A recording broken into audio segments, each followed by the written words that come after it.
नमस्कार, मी स्नेहल। तर आज आपण खूप सोप्या पद्धतीने पण टेस्टी अंडा बुर्जी कशी बनवायची ते पाहूयात। चला तर रेसिपीला सुरुवात करूया।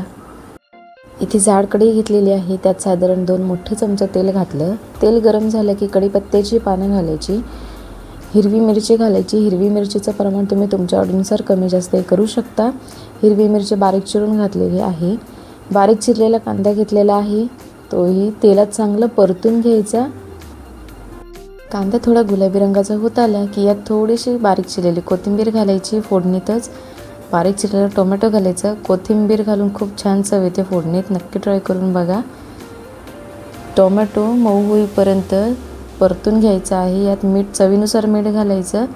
मीठ घातल्याने टोमॅटो लवकर शिजतं। तुम्हाला जर टोमॅटोचे तुकडे आवडत नसतील तर तुम्ही प्युरीही घालू शकता।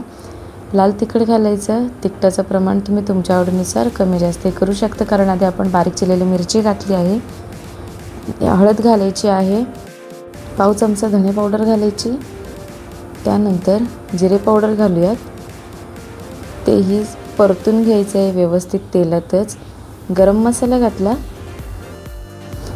तेलात चांगलं कांदा टोमॅटो आणि मसाल्यांची चव उतरेपर्यंत परतून घ्यायचं। यात उरलेली बारीक चिरलेली कोथिंबीर घातली आहे, तेही व्यवस्थित परतून घ्यायची।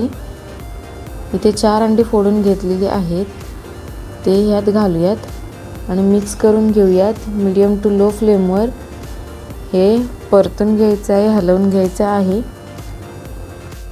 अंडा घातल्यानंतर हे सतत ढवळून घ्यायचं, बुर्जीचे जोपर्यंत गोळे होत नाही, अंड्याचे गोळे होत नाही तोपर्यंत।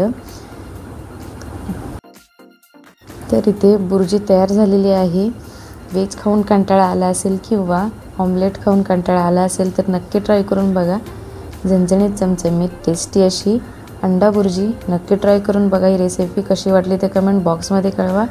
ही रेसिपी आवडली असेल तर लाईक, शेअर, सबस्क्राईब करायला विसरू नका। भेटूया अशा सोप्या रेसिपीजमध्ये। तोपर्यंत धन्यवाद।